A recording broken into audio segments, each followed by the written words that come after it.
Well, hey there everyone, and welcome back to YouTube Foundry. I'm Richard, and what we're going to do in this video is take a look at the YouTube policies and the implication. Specifically, we're going to take a look at the copyright policy, and we're also going to take a look at the defamation policy. Those are two really important issues that I think every YouTuber needs to consider and be aware of before they jump into uploading videos. So with that, let's just jump right into it.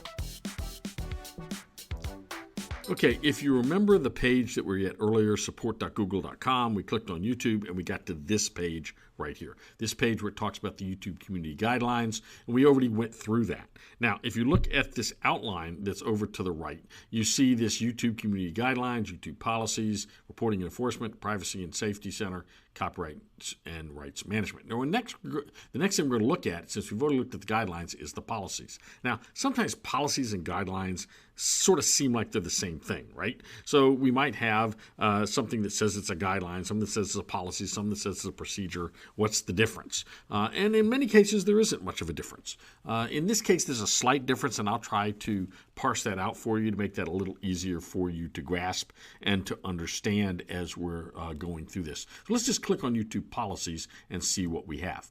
So we go to policies, and if you look at what's in the policies, the first few items are actually things we've seen before. It talks about best practices for creators, okay, but then spam and deceptive practices, sensitive contact, violent or dangerous content, regulated goods, misinformation policies. So those are the same things that were included under the guidelines that we just went through and looked at in very much detail. Now, below that is what we're really interested in here. If you scroll down, you're going to get legal policies and you're going to get management access to YouTube features. I'm not going to focus on this manage access to YouTube feature stuff. That we may cover that later, but right now I want to focus on legal policies. I want to focus on two issues: copyright issues and defamation issues. These are two really huge issues with YouTube, and I think you really need to be aware of the issues involved before you get yourself into some trouble. So, what we're going to look at here, let's first go click on copyright. Now, copyright, it basically says that if your copyright protected work is posted on YouTube without your authorization, you can submit a copyright removal request and request that that content be removed. Now, there's a special form down below that they give you that you can fill that out. And there's a whole lot of processes. Now, this is a legal process, so you need to understand that. It involves legality and law and rights and this kind of thing. Now, I've seen examples where people get in trouble. There's a couple of places I think where you really have to be careful. The first one is if you are doing things like reading a book online. So maybe you do a video on a new popular book that's out and you read a chapter each day as a video. That's really kind of inappropriate, and you can get a copyright strike for that. Now, also, you can use music in your video that is copyrighted, and you can get a violation reported for that. Now, I've had that happen. When I was in YouTube very early on, I had some videos that I was posting to YouTube, and those videos had some background music in the intro that I got from Clipchamp. Now, Clipchamp is a video editor that's available in Windows 11, and it's free, so I like to use it, and it's pretty robust.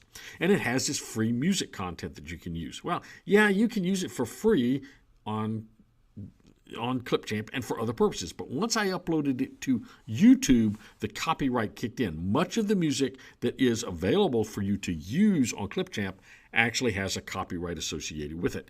And when I finally monetized my channel, YouTube went in and identified about 11 of my earlier videos that had this music content in it. That was a problem. So it gave me a couple options. One option would be just to remove the video altogether. Another option would have been to let the owner of the copyright get the revenue associated with that video instead of me getting it. Well, that's an option, particularly if it's a video that's not very popular. But one of the videos was my most popular video. And so what I did is I opted for the third option that YouTube gave me, which is to run my video through a tool that was available in Studio, YouTube Studio, that allows me to try to remove the offending content from the video. And I was able to do that in about 8 out of the 11 videos that YouTube identified. So I was able to remove that content without having to take the video down, re-record it, re-upload it as a new video. I couldn't do that. And you can't go edit that sound in the actual video once it's been uploaded, so that's a problem, right? So I was able to do that. That tool worked pretty well. Wasn't perfect, but it worked pretty well. And so I was pretty pleased with the outcome there. And I really think it's a great tool. It's an AI-based tool that YouTube has now employed for their YouTube content creators. And like I said, it worked pretty well for me. But you can get these requests. I had another issue where I was doing a video for an event at church. And we have a quartet at church that has recorded music. And I asked permission to use one of their songs. They said that's no problem. But of course, unless you've got a premium contract with YouTube, you can't just download other people's videos. So I just recorded it on my phone. I uploaded that to YouTube, then to download it back into my video editor so I could edit this video to play at church. I never made the video public, but YouTube was still able to identify, even though it was a private video, identify that it had copyrighted music in it and required me to take it down, which I was going to do anyway, but I just removed it. No problem, no strikes. YouTube was really happy with my response there. I couldn't argue it was copyrighted material, but I had their verbal permission to use it. So it was not a problem. And plus, we just used it locally for our church. It wasn't like anything we put on a commercial or on TV or anything like that. So anyway, so the lesson there is if you get notification from YouTube about a copyright violation, don't panic.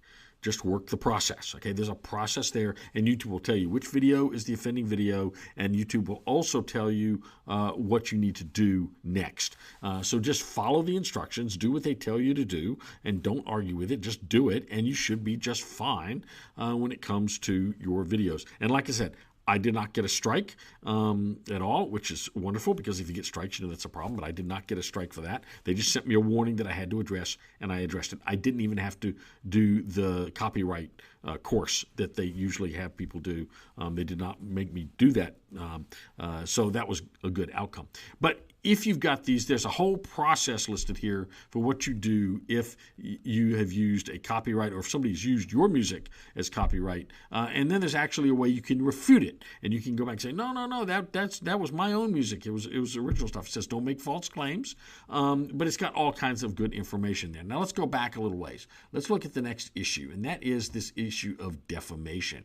So to the extent that you're doing product reviews or that you are talking about other people, you can get yourself in trouble if you say something that is defamatory. Now, I know the adage is truth is the greatest defense. If what you're saying is absolutely true, you're not going to get a problem. Well, you may not be able to, nobody may be able to prevail against you in a lawsuit, but here's one of the things that happens. If somebody with very deep pockets, if you criticize somebody in the news has very deep pockets and they don't like your criticism, they can file a defamation claim against you. Now, they may not win, but they could bleed you dry with legal fees going through this whole process of defending yourself against this defamation claim. So be very, very, very careful if you are criticizing other people by name. And so it's just something you just need to be aware of. You need to get yourself some defamation insurance if you're going to have that kind of a channel. If you're going to be criticizing other people by name, other individuals, you need to have that insurance. You need to have it in place. You need to make sure that it's specifically going to cover that kind of a claim so that it doesn't drain you dry. So just make sure you've got that insurance. It's not real cheap insurance, but if you've got a channel that's making a living for you, and your livelihood could be at risk, I think you need that insurance. And you can get it from any insurance broker. It's sometimes it's called entertainment insurance. Sometimes it's actually just called defamation insurance. But you can go get that insurance if you want to protect yourself from defamation claims. That's just something you need to do because people will use the legal system to drain you dry through the legal fees, even if they know they're not going to prevail. That's sort of the strategy, right? you either settle with me or I drain you dry.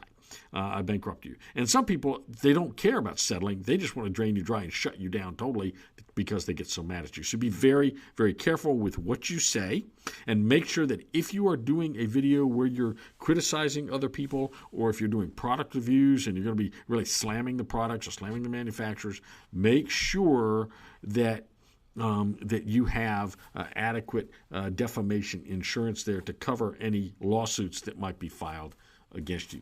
So those are the two issues I wanted to cover when it comes to copyrights. The next thing we're going to do is we're going to talk about this whole issue of reporting and enforcement.